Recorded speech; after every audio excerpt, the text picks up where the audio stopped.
शिव महापुराण कथा अध्याय 2। श्री शिवाय नमस्तुभ्य। हर हर महादेव। आप सभी पर भगवान भोलेनाथ की कृपा सदा सर्वदा बनी रही, इसी मंगल कामना के साथ आज की वीडियो का शुभारंभ करती हूँ। आज सुनिए शिव महापुराण कथा में आगे का वृत्तांत। सूत जी कहते हैं, हे शौनक जी, जो श्रवण कीर्तन और मनन इन तीनों साधनों के अनुष्ठान में समर्थ ना हो, वह भगवान शंकर के लिंग एवं मूर्ति की स्थापना करके नित्य उसकी पूजा करे तो संसार सागर से पार हो सकता है। वंचना अथवा छल ना करते हुए अपनी शक्ति के अनुसार धनराशि ले जाए और उसे शिवलिंग अथवा शिव मूर्ति की सेवा के लिए अर्पित कर दे। साथ ही निरंतर उस लिंग एवं मूर्ति की पूजा भी करे। उसके लिए भक्ति भाव से मंडप, गोपुर, तीर्थ, मठ एवं क्षेत्र की स्थापना करे तथा उत्सव रचाए। वस्त्र, गंध, पुष्प, धूप, दीप तथा पूजा और शाक आदि व्यंजनों से उसकी पूजा करे। आगे बढ़ते हैं, वीडियो में आपको बताते हैं कि कैसे हमें शिवलिंग की पूजा करनी चाहिए। भांति भांति के भक्ष्य भोजन अन्न नैवेद्य के रूप में समर्पित करें। छत्र, ध्वजा, व्यंजन, चामर तथा अन्य अनुगत सहित राजोपचार की भांति सब सामान भगवान शिव के लिंग एवं मूर्ति को चढ़ाएं। प्रदक्षिणा, नमस्कार तथा यथाशक्ति जप करें। आवाहन से लेकर विसर्जन तक सारा कार्य प्रतिदिन भक्ति भाव से संपन्न करें। इस प्रकार शिवलिंग अथवा शिव मूर्ति में भगवान शंकर की पूजा करने वाला पुरुष श्रवण आदि साधनों का अनुष्ठान ना करे तो भी भगवान शिव की प्रसन्नता सिद्धि प्राप्त कर लेता है। पहले के बहुत से महात्मा पुरुष लिंग तथा शिव मूर्ति की पूजा करने मात्र से भवबंधन से मुक्त हो चुके हैं। तब ऋषियों ने पूछा, मूर्ति की में ही सर्वत्र देवताओं की पूजा होती है, लिंग में नहीं, परंतु भगवान शिव की पूजा सब जगह मूर्ति में और लिंग में भी क्यों की जाती है? सूत जी ने कहा, ए मुनीश्वरों, तुम्हारा यह प्रश्न तो बड़ा ही पवित्र और अत्यंत अद्भुत है। इस विषय में महादेव जी की वक्ता हो सकते हैं। दूसरा कोई पुरुष कभी और कहीं भी इसका प्रतिपादन नहीं कर सकता। इस प्रश्न के समाधान के लिए भगवान शिव ने जो कुछ कहा है और उसे मैंने गुरुजी के मुख से जिस प्रकार सुना है उसी तरह क्रमशः वर्णन करूंगा। एकमात्र भगवान शिव ही ब्रह्म स्वरूप होने के कारण निष्कल अर्थात निराकार कहे गए हैं। रूपवान होने के कारण उन्हें सकल भी कहा गया है, इसीलिए वे सकल और निष्कल दोनों ही हैं। शिव के निष्कल निराकार होने के कारण ही उनकी पूजा का आधारभूत लिंग भी निराकार ही प्राप्त हुआ है, अर्थात शिवलिंग शिव के निराकार स्वरूप का प्रतीक है। इसी तरह शिव के सकल या साकार होने के कारण उनकी पूजा का आधारभूत विग्रह साकार प्राप्त होता है, अर्थात शिव का साकार विग्रह उनके साकार स्वरूप का प्रतीक होता है। सकल और अकल अर्थात समस्त अंग आकार सहित निराकार रूप होने से ही वे ब्रह्मा शब्द से कहे जाने वाले परमात्मा हैं। वही कारण है कि सब लोग लिंग और मूर्ति दोनों में ही सदा भगवान शिव की पूजा करते हैं। शिव से भिन्न जो दूसरे देवता हैं वे साक्षात ब्रह्मा नहीं हैं, इसीलिए कहीं भी उनके लिए निराकार लिंग नहीं उपलब्ध होता। पूर्व काल में बुद्धिमान ब्रह्मपुत्र सनत कुमार मुनि ने मद्रांचल पर नंदीश्केश्वर से इसी प्रकार का प्रश्न किया था। सनत कुमार बोले, भगवान शिव से भिन्न जो देवता हैं उन सबकी पूजा के लिए सर्वत्र प्राय वेर अर्थात मूर्ति मात्र ही अधिक संख्या में देखा और सुना जाता है। केवल भगवान शिव की ही पूजा में लिंग और वेर दोनों का उपयोग देखने में आता है। अतः कल्याण में नंदिकेश्वर इस विषय में जो कुछ भी तत्व की बात हो इसे इस प्रकार बताइए जिससे अच्छी तरह समझ में आ जाए। नंदिकेश्वर ने कहा, निष्पाप ब्रह्म कुमार, आपके इस प्रश्न का हम जैसे लोगों के द्वारा कोई उत्तर नहीं दिया जा सकता, क्योंकि यह गोपनीय विषय है और लिंग साक्षात ब्रह्मा का प्रतीक है। तथापि आप शिव भक्त हैं, इसीलिए इस विषय में भगवान शिव ने जो कुछ भी बताया है उसे ही आपके समक्ष कहता हूँ। भगवान शिव ब्रह्म स्वरूप और निष्कल अर्थात निराकार हैं, इसीलिए उन्हीं की पूजा में निष्कल लिंग का उपयोग होता है। संपूर्ण वेदों का भी यही मत है। सनत कुमार बोले, महाभाग योगिंद्र, आपने भगवान शिव तथा दूसरे देवताओं के पूजन में लिंग और वेर के प्रचार का जो रहस्य विभाग पूर्वक बताया है वह यथार्थ है। इसलिए लिंग और वेर की आदि उत्पत्ति का जो उत्तम वृत्तांत है उसी को मैं इस समय सुनना चाहता हूँ। लिंग के प्रकाष्ट्य का रहस्य सूचित करने वाला प्रसंग मुझे सुनाइए। इसके उत्तर में नंदिकेश्वर ने भगवान महादेव के निष्कल स्वरूप लिंग के आविर्भाव का प्रसंग सुनाना आरंभ किया।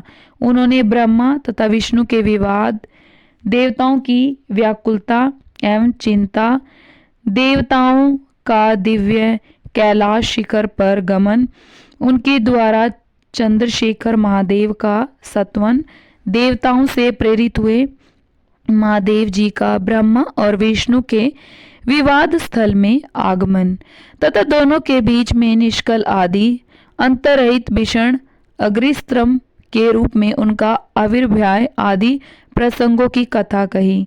तदंतर श्री ब्रह्मा और विष्णु दोनों के द्वारा उस ज्योतिर्मय स्तंभ की ऊंचाई और गहराई का ताह लेने की चेष्टा एवं केतकी पुष्प के शाप वरदान आदि के प्रसंग भी सुनाए। नंदिकेश्वर कहते हैं, तदंतर वे दोनों ब्रह्मा और विष्णु भगवान शंकर को प्रणाम करके दोनों हाथ जोड़ उनके दाएं बाएं भाग में चुपचाप खड़े हो गए। फिर उन्होंने वहां साक्षात प्रकट पूजनीय महादेव जी को श्रेष्ठ आसन पर स्थापित करके पवित्र पुरुष वस्तुओं द्वारा उनका पूजन किया। दीर्घ काल तक अविकृत भाव से सुस्थिर रहने वाली वस्तुओं को पुरुष वस्तु कहते हैं और अल्पकाल तक ही टिकने वाली क्षणभंगुर वस्तुएं प्राकृत वस्तुएं कहलाती हैं। इस तरह वस्तु के ये दो भेद जानने चाहिए। हार, नुपुर, केयूर, किरीट, मणिमय कुंडल, यज्ञोपवीत उत्तरीय वस्त्र, पुष्पमाला, रेशमी वस्त्र, हार, मुद्रिका, पुष्प, तांबूल, कपूर, चंदन एवं अगरुका, अनुलेप, धूप, दीप, श्वेत छत्र, व्यंजन, ध्वजा, च्वर तथा अनन्याय दिव्य उपहारों द्वारा जिनका वैभव वाणी और मन की पहुंच से परे था, जो केवल पशुपति अर्थात परमात्मा के ही योग्य थे, उन्हें पशु बज्जीवी कथापि कहीं पा जा सकते थे। उन दोनों ने अपने स्वामी महेश्वर का पूजन किया। सबसे पहले वहां ब्रह्मा जी और विष्णु जी ने भगवान शंकर की पूजा की। इससे प्रसन्न हो भक्ति पूर्वक भगवान शिव ने वहां नम्र भाव से खड़े हुए उन दोनों देवताओं से मुस्कुराकर कहा। माहेश्वर बोले, हे पुत्रों, आज का दिन एक महान दिन है। इसमें तुम्हारे द्वारा जो आज मेरी पूजा हुई है, इससे मैं तुम लोगों का पर बहुत प्रसन्न हूँ। इसी कारण यह दिन परम पवित्र और महान से महान होगा। आज की यह तिथि महाशिवरात्रि के नाम से विख्यात होकर मेरे लिए परम प्रिय होगी। इसके समय में जो मेरे लिंग अर्थात निष्कल अंग आकृति से रहित निराकार स्वरूप के प्रतीक वेर अर्थात सकल सकार रूप के प्रतीक विग्रह की पूजा करेगा, वह पुरुष जगत की सृष्टि और पालन आदि कार्य भी कर सकता है। जो महाशिवरात्रि को दिन रात निराहार एवं जितेंद्रिय रहकर अपनी शक्ति के अनुसार निश्चल भाव से मेरी यथोचित पूजा करेगा, उसको मिलने वाले फल का वर्णन भी सुनो। 1 वर्ष तक निरंतर मेरी पूजा करने पर जो फल मिलता है वह सारा केवल महाशिवरात्रि को मेरा पूजन करने से मनुष्य तत्काल प्राप्त कर लेता है। जैसे पूर्ण चंद्रमा का उदय समुद्र की वृद्धि का अवसर है, ठीक उसी प्रकार यह महाशिवरात्रि तिथि मेरे धर्म की वृद्धि का समय है। इस तिथि में मेरी स्थापना आदि का मंगलमय उत्सव होना चाहिए। पहले मैं जब ज्योतिर्मय स्तंभ रूप से प्रकट हुआ था, वह समय मार्गशीर्ष मास में आद्र नक्षत्र से युक्त पूर्णमासी या प्रतिपदा है। जो पुरुष मार्गशीर्ष मास में आद्र नक्षत्र होने पर पार्वती सहित मेरा दर्शन करता है अथवा मेरी मूर्ति या लिंग की ही झांकी करता है, वह मेरे लिए कार्तिकेय से भी अधिक प्रिय है। उस शुभ दिन को मेरे दर्शन मात्र से पूरा फल प्राप्त होता है। यदि दर्शन के साथ साथ मेरा पूजन भी किया जाए तो इतना अधिक फल प्राप्त होता है, उसका वाणी द्वारा वर्णन नहीं हो सकता। वहां मैं लिंग रूप से प्रकट होकर बहुत बड़ा हो गया था, अतः उस लिंग के कारण यह भूतल लिंग स्थान के नाम से प्रसिद्ध हुआ। जगत के लोग इसका दर्शन और पूजन कर सकें, इसके लिए यह अनादि और अनंत ज्योति स्तंभ अथवा ज्योतिर्मय लिंग अत्यंत छोटा हो जाएगा। यह लिंग सब प्रकार के भोग सुलभ कराने वाला तथा भोग और मोक्ष का एकमात्र साधन है। इसका दर्शन, स्पर्श और ध्यान किया जाए तो यह प्राणियों को जन्म और मृत्यु के कष्ट से छुड़ाने वाला है। अग्नि के पहाड़ जैसा जो यह शिवलिंग यहाँ प्रकट हुआ है, इसके कारण यह स्थान अरुणाचल नाम से प्रसिद्ध होगा। यहाँ अनेक प्रकार के बड़े बड़े तीर्थ प्रकट होंगे। इस स्थान में निवास करने या मरने से जीवों का मोक्ष तक हो जाएगा। मेरे दो रूप हैं, सकल और निष्कल, दूसरे किसी के ऐसे रूप नहीं हैं। पहले मैं स्तब्ध रूप से प्रकट हुआ, फिर अपने साक्षात रूप से। ब्रह्म भाव मेरा निष्कल रूप है और महेश्वर भाव सकल रूप, ये दोनों मेरे ही सिद्ध रूप हैं।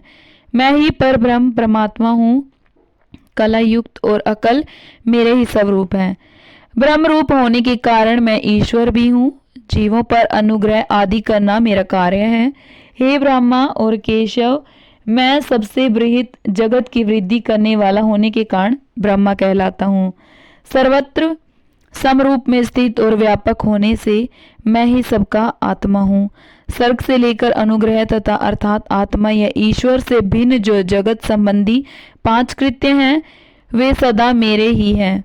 मेरे अतिरिक्त दूसरे किसी के नहीं हैं, क्योंकि मैं ही सबका ईश्वर हूँ। पहले मेरी ब्रह्म रूपता का बोध कराने के लिए निष्कल लिंग प्रकट हुआ था। फिर अज्ञात ईश्वरत्व का साक्षात कराने के निमित्त मैं साक्षात जगदीश्वर ही सकल रूप में तत्काल प्रकट हो गया। अतः मुझ में जो ईश्वरत्व है उसे ही मेरा सकल रूप जानना चाहिए, तथा जो यह मेरा निष्कल स्तब्ध है वह मेरे ब्रह्म रूप का बोध कराने वाला है। यह मेरा ही लिंग अर्थात चिन्ह है, जो तुम दोनों प्रतिदिन वहां रहकर इसकी पूजन करो। यह मेरा ही स्वरूप है और मेरे सामीप्य की प्राप्ति कराने वाला है। लिंग और लिंगी में नित्य अभेद होने के कारण मेरे इस लिंग का महान पुरुषों को भी पूजन करना चाहिए। मेरे एक लिंग की स्थापना करने का यह फल बताया गया है कि उपासक को मेरी समानता की प्राप्ति हो जाती है। यदि एक के बाद दूसरे शिवलिंग की भी स्थापना कर दी गई, तब तो उपासक को फल रूप से मेरे साथ एकत्व अर्थात सायुज्य मोक्ष रूप फल प्राप्त होता है। प्राधान्यता शिवलिंग की ही स्थापना करनी चाहिए। मूर्ति की स्थापना उसकी अपेक्षा गौण कर्म है। शिवलिंग के अभाव में सब ओर से सवेर मूर्ति युक्त होने पर भी वह स्थान क्षेत्र नहीं कहलाता। ब्रह्मा और विष्णु जी ने पूछा, प्रभु, सृष्टि आदि 5 कृत्यों के लक्षण क्या हैं? यह हम दोनों को बताइए। भगवान शिव बोले, मेरे कर्तव्यों को समझना अत्यंत गहन है, तथापि मैं कृपा पूर्वक तुम्हें उनके विषय में बता रहा हूँ। ब्रह्मा और अच्युत्य। सृष्टि, पालन, संहार, तिरोभाव और अनुग्रह, ये 5 ही मेरे जगत संबंधी कार्य हैं जो नित्य सिद्ध हैं। संसार की रचना का जो आरंभ है उसी को सर्ग या सृष्टि कहते हैं। मुझसे पालित होकर सृष्टि का सुस्थिर रूप से रहना ही उसकी स्थिति है और उसका विनाश ही संहार है।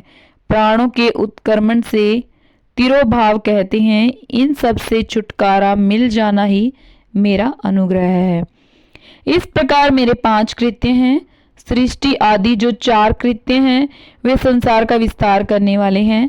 5वां कृत्य अनुग्रह मोक्ष का हेतु है। वह सदा मुझमें ही अचल भाव से स्थिर रहता है। मेरे भक्तजन इन 5 कृत्यों को 5 भूतों में विस्तार से इसका वर्णन करते हैं।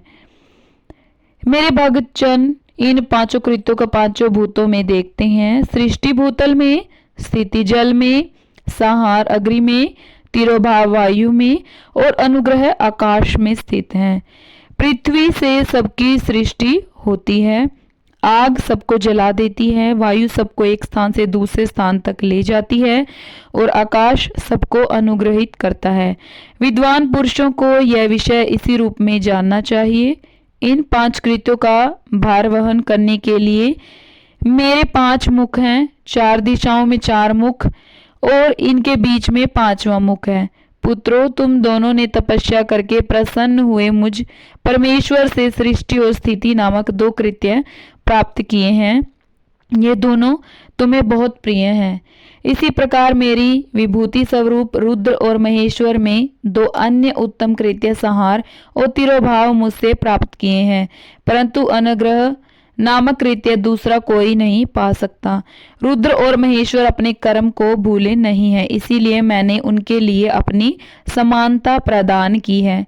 वे रूप, वेश, कृत्य, वाहन, आसन और आयुध आदि में मेरे समान ही हैं। मैंने पूर्व काल में अपने स्वरूपभूत मंत्र का उपदेश किया है, जो ओंकार के रूप में प्रसिद्ध है। वह महामंगलकारी मंत्र है। सबसे पहले मेरे मुख से ओंकार अर्थात ओम प्रकट हुआ, जो मेरे स्वरूप का बोध कराने वाला है। ओंकार वाचक है और मैं वाच्य हूँ। वह मंत्र मेरा स्वरूप ही है।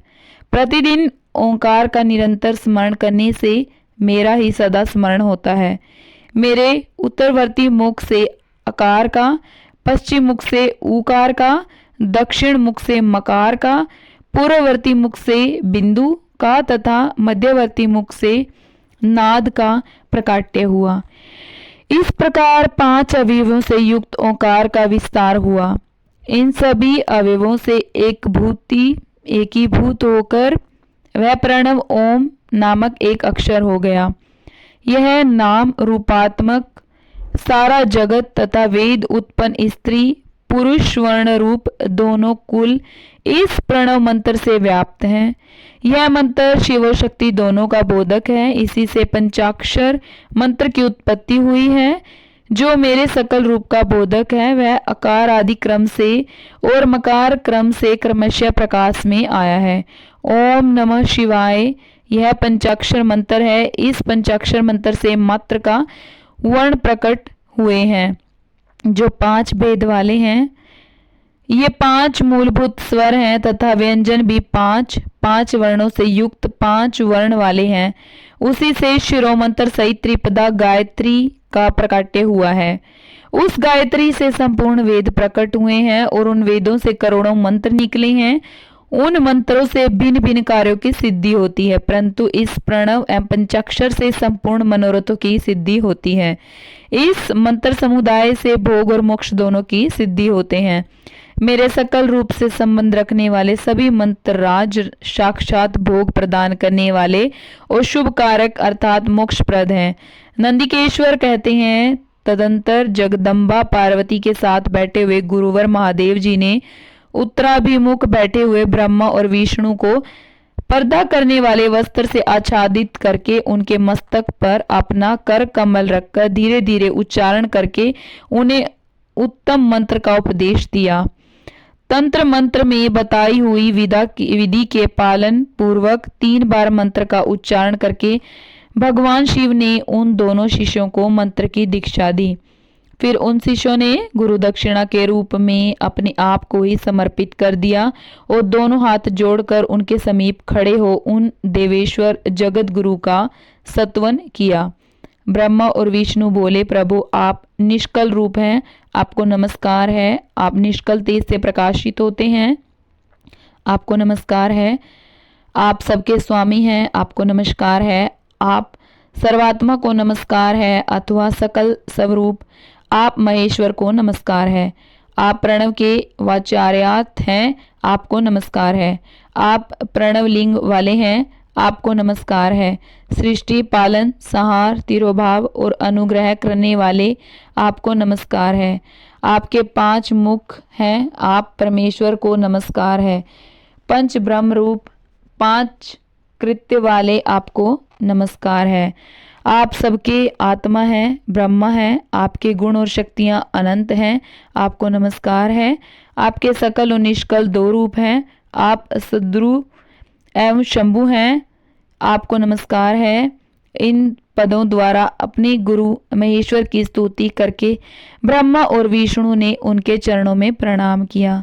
महेश्वर बोले, आद्र नक्षत्र से युक्त चतुर्दशी को प्रणव का जप किया जाए तो वह अक्षय फल देने वाला होता है।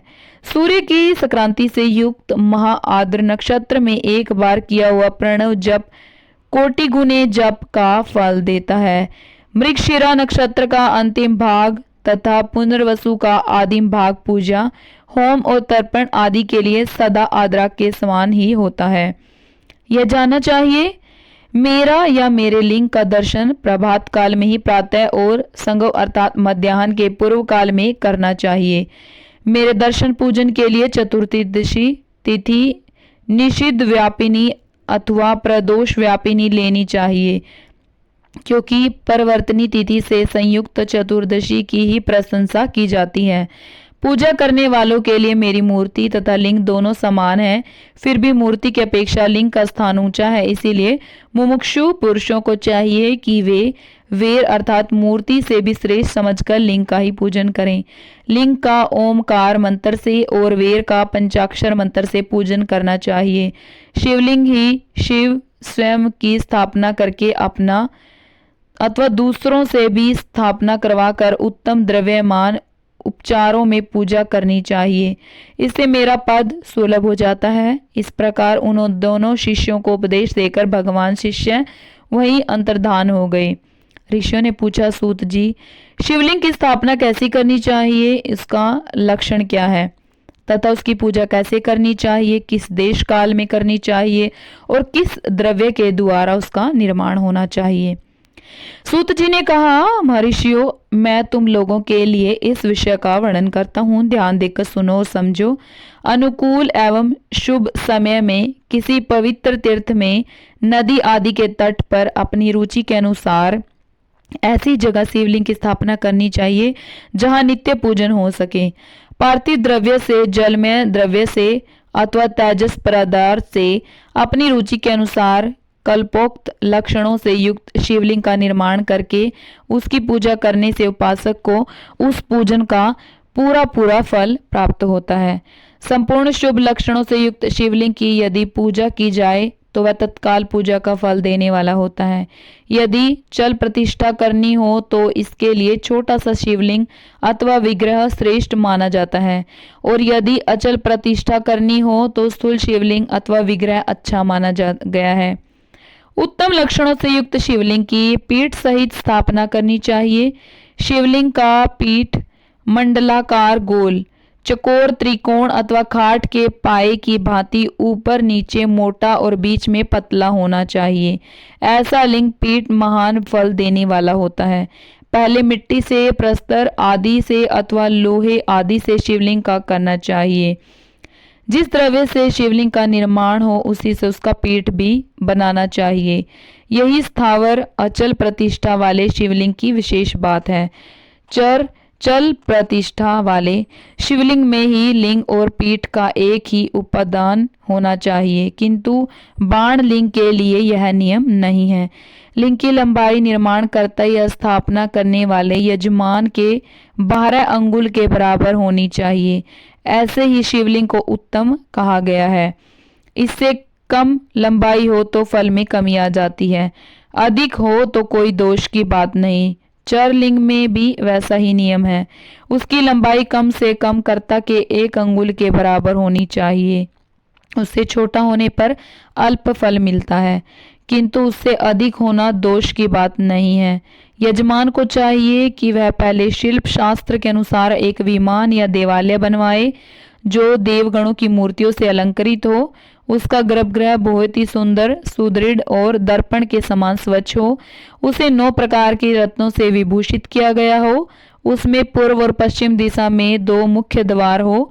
जहाँ शिवलिंग की स्थापना करनी हो उस स्थान के गर्त में नीलम, लाल व द्रु श्याम, मरकत, मोती, मूंगा, गोमद और हीरा, इन 9 रत्नों को तथा अन्य महत्वपूर्ण द्रव्यों को वैदिक मंत्रों के साथ जोड़ें। सदोजात आदि 5 वैदिक मंत्रों द्वारा ओम सगोजात प्रपगामी सगोजाताय व नमो नमः। भत्रे भवेनाति भवे भवसव माँ भने भवद्वाय नमः। ओम वामदेवाय नमो, ज्येष्ठाय नमः, श्रेष्ठाय नमो, रुद्राय नमः, कालाय नमः, कल विकरणाय नमः, बल विकाराय नमः, बलाय नमो, बलप्रदम नाय नमो, सर्वभूत दमनाय नमो, मनोमश्वानाय नमो। शिवलिंग का 5 स्थानों में क्रमशः पूजन करके अग्नि में भविष्य की अनेक आहुतियां दें और परिवार सहित मेरी पूजा करके गुरु स्वरूप आचार्य को धन से तथा भाई बंधुओं को मनचाही वस्तुओं से संतुष्ट करें। याचकों को जड़ सुवर्ण गृह एवं भू संपत्ति तथा चेतन गो आदि वैभव प्रदान करें।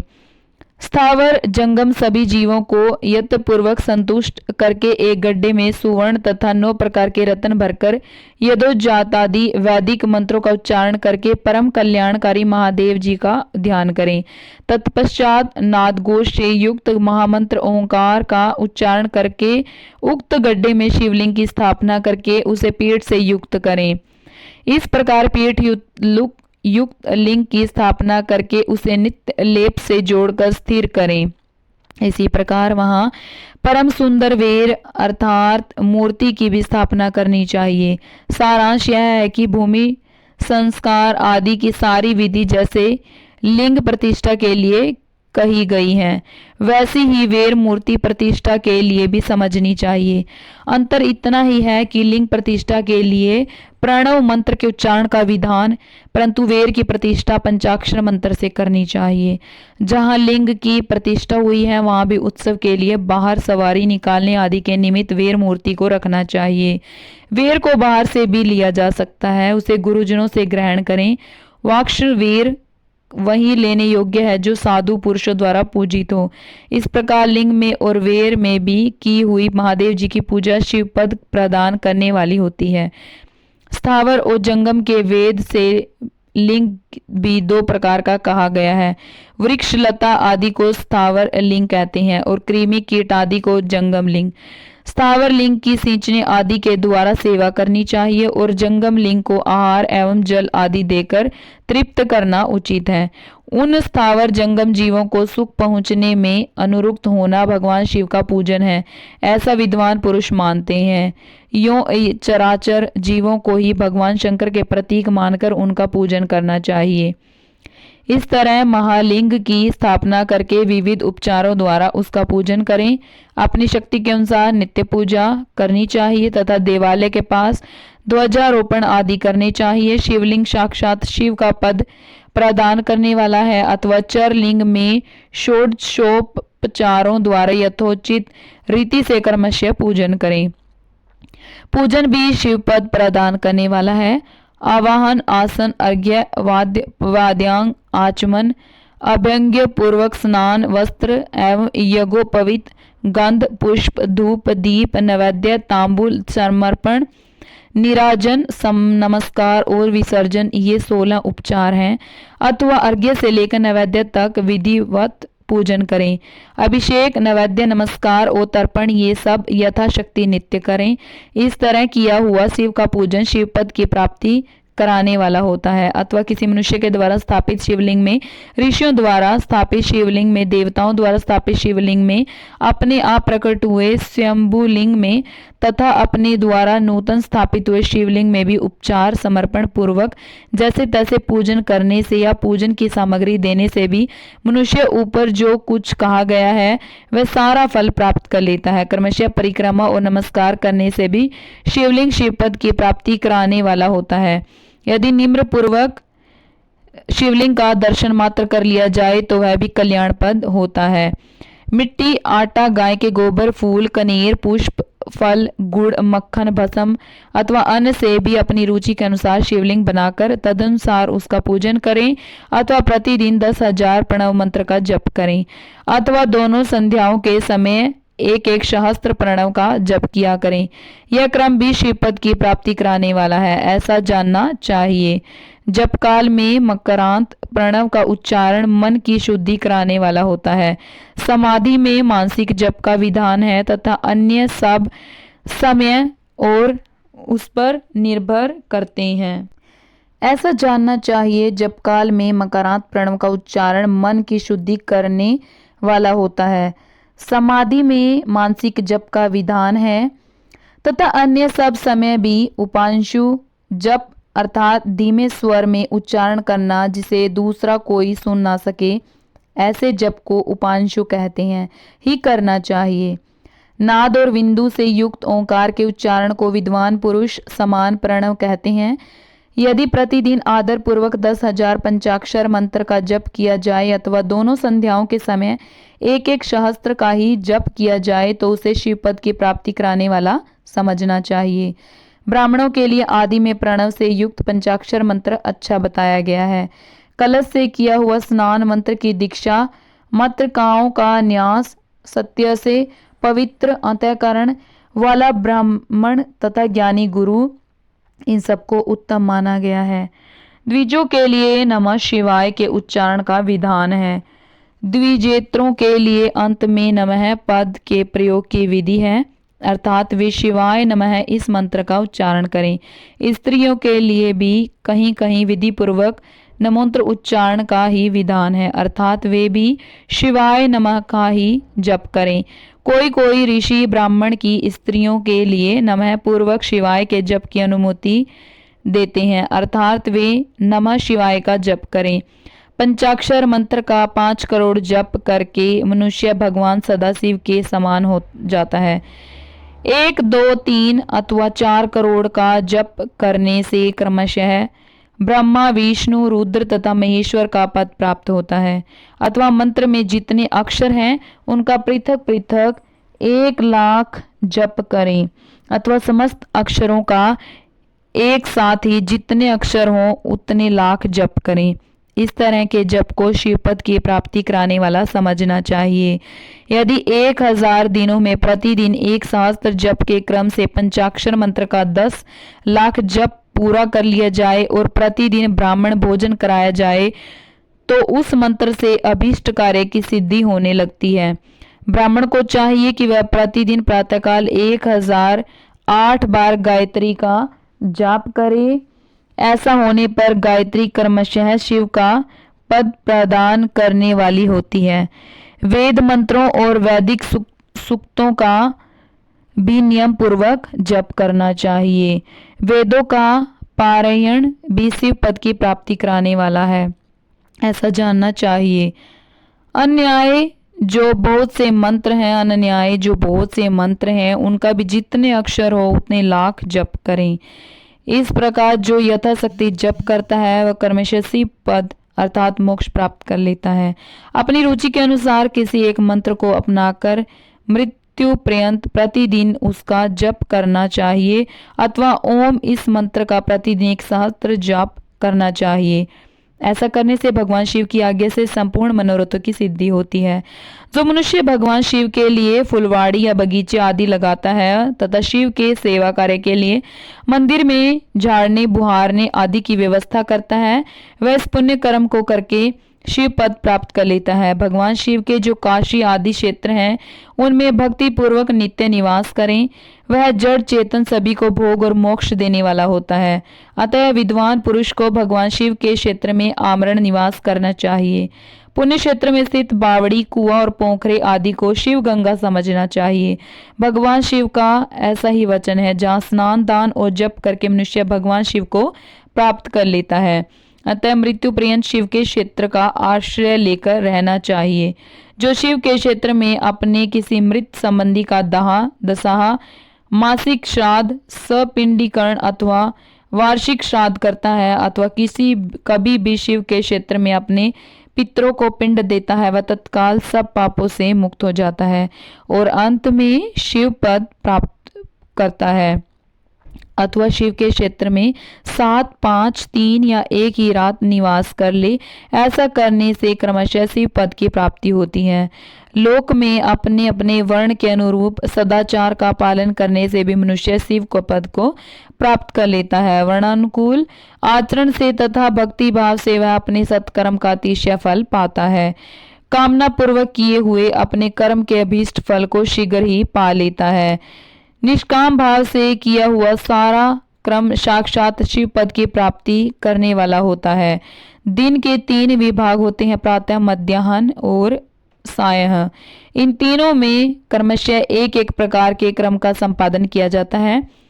प्रातःकाल को शास्त्र विहित नित्य कर्म के अनुष्ठान का समय जानना चाहिए। मध्याह्न काल सकाम कर्म के लिए उपयोगी है तथा सायंकाल शांति कर्म के उपयुक्त है, ऐसा जानना चाहिए। इसी प्रकार रात्रि में भी समय का विभाजन किया गया है। रात के 4 पहरों में से जो बीच के 2 पहर हैं उन्हें निषिद्ध काल कहा गया है। विशेषतः उसी काल में की हुई भगवान शिव की पूजा अभीष्ट फल को देने वाली होती है। ऐसा जानकर कर्म करने वाला मनुष्य यथोक्त फल का भागी होता है। विशेषतः कलयुग में कर्म से ही फल की सिद्धि होती है। अपने अपने अधिकार के अनुसार ऊपर कहे गए किसी भी कर्म के द्वारा शिवार धन करने वाला पुरुष यदि सदाचारी है और पाप से डरता है तो वह उन कर्मों का पूरा फल अवश्य प्राप्त कर लेता है। ऋषियों ने कहा है, सूत जी, पुण्य क्षेत्र कौन कौन से हैं जिनका आश्रय लेकर सभी स्त्री पुरुष शिव पद प्राप्त कर लें, यह हमें संक्षेप से बताइए। सूत जी बोले, विद्वान एवं बुद्धिमान महर्षियों, मोक्षदायक शिव क्षेत्रों का वर्णन सुनो। तत्पश्चात मैं लोक रक्षा के लिए शिव संबंधी आगमों का वर्णन करूंगा। पर्वत, वन और काननों सहित इस पृथ्वी का विस्तार 50 करोड़ योजन है। भगवान शिव की आज्ञा से पृथ्वी संपूर्ण जगत को धारण करके स्थित है। भगवान शिव ने भूतल पर विभिन्न स्थानों में वहां के निवासियों को कृपा पूर्वक मोक्ष देने के लिए शिव क्षेत्र का निर्माण किया है। कुछ क्षेत्र ऐसे हैं जिन्हें देवताओं तथा ऋषियों ने अपना वास स्थान बनाकर अनुग्रहित किया है, इसीलिए उनमें तीर्थत्व प्रकट हो गया है। तथा अन्य बहुत से तीर्थ क्षेत्र ऐसे हैं जो लोगों की रक्षा के लिए स्वयं प्रादुर्भूत हुए हैं। तीर्थ और क्षेत्र में जाने पर मनुष्य को सदा स्नान, दान और जप आदि करने चाहिए, अन्यथा वह रोग, दरिद्रता तथा मुक्ता आदि दोषों का भागी होता है। जो मनुष्य इस भारतवर्ष के भीतर मृत्यु को प्राप्त होता है वह अपने पुण्य के फल से ब्रह्मलोक में वास करके पुण्यश के पश्चात पुनः मनुष्य योनि में ही जन्म लेता है, अर्थात पापी मनुष्य पाप करके दुर्गति में ही पड़ता है। ब्राह्मणों पूरे पुण्य क्षेत्र में पाप कर्म किया जाए तो वह और भी दृढ़ हो जाता है। अतः पुण्य क्षेत्र में निवास करते समय सूक्ष्म से सूक्ष्म अथवा थोड़ा सा भी पाप ना करें। सिंधु और शतरुद्र अर्थात सतलज नदी के तट पर बहुत से पुण्य क्षेत्र हैं। सरस्वती नदी परम पवित्र और 60 मुख वाली कही गई है, अर्थात उसकी 60 धाराएं हैं। विद्वान पुरुष सरस्वती के उन धाराओं के तट पर निवास करे तो वह क्रमशः ब्रह्म पद को पा लेता है। हिमालय पर्वत से निकली हुई पुण्य सलीला गंगा 100 मुख वाली नदी है। उसके तट पर काशी, प्रयाग आदि अनेक पुण्य क्षेत्र हैं। वहां मकर राशि के सूर्य होने पर गंगा की तटभूमि पहले से भी अधिक प्रशस्त एवं पुण्यदायक हो जाती है। सोनभद्र नदी की इस 10 धाराएं हैं, वह बृहस्पति के मकर राशि में आने पर अत्यंत पवित्र तथा अभीष्ट फल देने वाला हो जाता है। उस समय वहां स्नान और उपवास करने से विनायक पद की प्राप्ति होती है। पुण्य सलिला महानदी नर्मदा के 24 मुख स्रोत हैं। उसमें स्नान तथा उसके तट पर निवास करने से मनुष्य को वैष्णव पद की प्राप्ति होती है। तमसा के 12 हैं तथा रेवा के 10 मुख हैं। परम पुण्यमयी गोदावरी के 21 मुख बताए गए हैं। वह ब्रह्म हत्या तथा गोवध के पाप का भी नाश करने वाली एवं रुद्रलोक देने वाली है। कृष्णा वेणी नदी का जल बड़ा पवित्र है। वह नदी समस्त पापों का नाश करने वाली है। उसके 18 मुख बताए गए हैं तथा वह विष्णु लोक प्रदान करने वाली है। तुंगभद्रा के 10 मुख है, वह ब्रह्म लोक देने वाली है। पुण्य सलीला सुवर्ण मुखरी के 9 मुख कहे गए हैं। ब्रह्मलोक से लौटे हुए जीव उसी के तट पर जन्म लेते हैं। सरस्वती नदी, पंपा सरोवर, कन्याकुमारी, अंतरिम तथा शुभकारक, श्वेत नदी, ये सभी पुण्य क्षेत्र हैं। इनके तट पर निवास करने से इंद्रलोक की प्राप्ति होती है। स्वभाव पर्वत से निकली हुई महानदी कावेरी परम पुण्यमयी है। उसके 27 मुख बताए गए हैं। वह संपूर्ण अभीष्ट वस्तुओं को देने वाली है। उसके तट स्वर्ग लोक की प्राप्ति कराने वाले हैं तथा ब्रह्मा और विष्णु का पद देने वाले हैं। कावेरी के जो तट शैव क्षेत्र के अंतर्गत हैं, वे अभीष्ट फल देने के साथ ही शिवलोक प्रदान करने वाले हैं। नैमिषारण्य तथा बद्रिकाश्रम में सूर्य और बृहस्पति के मेष राशि में आने पर यदि स्नान करें तो उस समय वहां किए हुए स्नान पूजन आदि को ब्रह्मलोक की प्राप्ति कराने वाला जानना चाहिए। सिंह और कर्क राशि में सूर्य की संक्रांति होने पर सिंधु नदी में किया हुआ स्नान तथा केदार तीर्थ के जल का पान एवं स्नान ज्ञानदायक माना गया है। जब बृहस्पति सिंह राशि में स्थित हो उस समय सिंह की संक्रांति से युक्त भाद्रपद मास में यदि गोदावरी के जल में स्नान किया जाए तो वह शिवलोक की प्राप्ति कराने वाला होता है। ऐसा पूर्व काल में स्वयं भगवान शिव ने कहा था। जब सूर्य और बृहस्पति कन्या राशि में स्थित हो तब यमुना और सोनभद्र में स्नान करें। वह स्नान धर्मराज तथा गणेश जी के लोक में महान भोग प्रदान करने वाला होता है। यह महर्षियों की मान्यता है। जब सूर्य और बृहस्पति तुला राशि में स्थित हो उस समय कावेरी नदी में स्नान करें। वह स्नान भगवान विष्णु के वचन की महिमा से संपूर्ण अभीष्ट वस्तुओं को देने वाला माना गया है। जब सूर्य और बृहस्पति वृश्चिक राशि पर आ जाएं तब मार्गशीर्ष के महीने में नर्मदा में स्नान करने से श्री विष्णु लोक की प्राप्ति हो सकती है। सूर्य और बृहस्पति के धन राशि में स्थित होने पर स्वर्ण मुकरी नदी में किया हुआ स्नान शिवलोक प्रदान करने वाला होता है, जैसे कि ब्रह्मा जी का वचन है। जब सूर्य और बृहस्पति मकर राशि में स्थित हो उस समय माघ मास में गंगा जी के जल में स्नान करना चाहिए। ब्रह्मा जी का कथन है कि वह स्नान शिवलोक की प्राप्ति करने वाला होता है। शिवलोक के पश्चात ब्रह्मा और विष्णु के स्थानों में सुख भोगने पर अंत में मनुष्य को ज्ञान की प्राप्ति हो जाती है।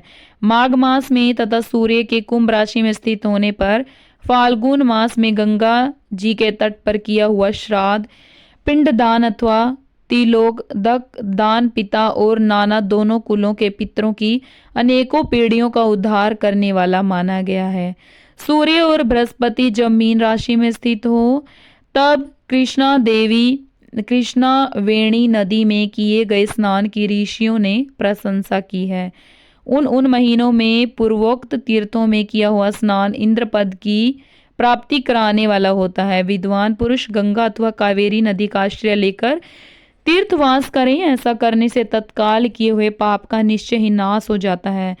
रुद्रलोक प्रदान करने वाले बहुत से क्षेत्र हैं। ताम्रपर्णी और वेगवती ये दोनों नदियां ब्रह्मलोक की प्राप्ति रूप फल देने वाली हैं। इन दोनों के तट पर कितने ही स्वर्णदाक क्षेत्र हैं। इन दोनों के मध्य में बहुत से पुण्यप्रद क्षेत्र हैं। वह निवास करने वाला विद्वान पुरुष वैसे फल का भागी होता है। सदाचार, उत्तम वृत्ति तथा सदा भावना के साथ मन में दया भाव रखते हुए विद्वान पुरुष को तीर्थ में निवास करना चाहिए, अन्यथा उसका फल नहीं मिलता। पुण्य क्षेत्र में किया हुआ थोड़ा सा पुण्य भी अनेक प्रकार से वृद्धि को प्राप्त होता है तथा वहाँ किया हुआ छोटा सा पाप भी महान हो जाता है। यदि पुण्य क्षेत्र में रहकर ही जीवन बिताने का निश्चय हो तो उस पुण्य संकल्प से उसका पहले का सारा पाप तत्काल नष्ट हो जाएगा, क्योंकि पुण्य को ऐश्वर्यदायक कहा गया है। ब्राह्मणों, तीर्थवास जनित पुण्य कायिक, वाचिक और मानसिक सारे पापों का नाश कर देता है।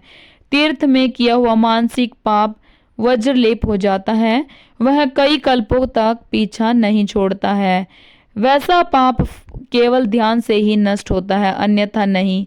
वाचिक पाप जप से तथा कायिक पाप शरीर को सुखाने जैसे कठोर तप से नष्ट होता है।